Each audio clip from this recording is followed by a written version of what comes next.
আসসালামু আলাইকুম রহমতুল্লাহ। আশা করি সকলে ভালো আছেন। আমি আলহামদুলিল্লাহ ভালো আছি। আপনারা দেখতে পাচ্ছেন যে আমরা দীর্ঘ বহুক্ষণ পর বিন্দি জালে মাছ ধরতে এসেছি এবং জাল টেনেছি। টানার পরে দেখতে পেলাম যে আপনারা যারা বলেন যে মাছ ধরা তো অতি সহজ, কিন্তু মাছ ধরা অতটা সহজ নয়। আপনারা দেখেন যে এখানে রাতে জাল না টানার কারণে মাছ কম, এই জন্য রাতে জাল টানা পড়ে নেই, বা সাপের বয়ও রাতে জাল টানা পড়ে না। এখন দেখেন এখানে দিনের বেলা যখন আসলাম তখন এতগুলো কণা উঠছে, যেগুলো হলো গুঁড়ো গুঁড়ো শামুকের কণা। যে কণা থেকে আমরা এই যে মাছগুলো দেখতে পাচ্ছেন, এগুলা বাইছা বাইছা বাহির করতে হবে।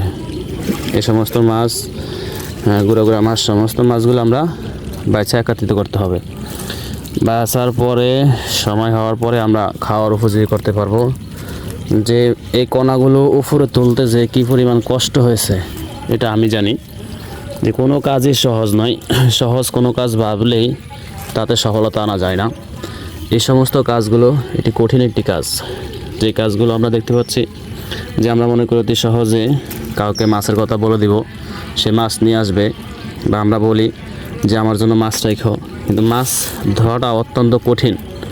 আমরা ভেবেচিন্তে বলবো যে আগে দেখব যে কত কষ্ট করে এই কাজগুলো করা হয়, এবং বিনিময় না দিয়ে যারা আমরা নিয়ে আসি তাদের কাছে আর কি বলবো, তারা দেখতে পায় যে অতি সহজে তো মাছ চলে আসে, আমার আনতে কী দরকার। এই জন্য বলে যে বোঝে সে অল্পতে বোঝে, যে বোঝে না তার কখনো বোঝানো যায় না।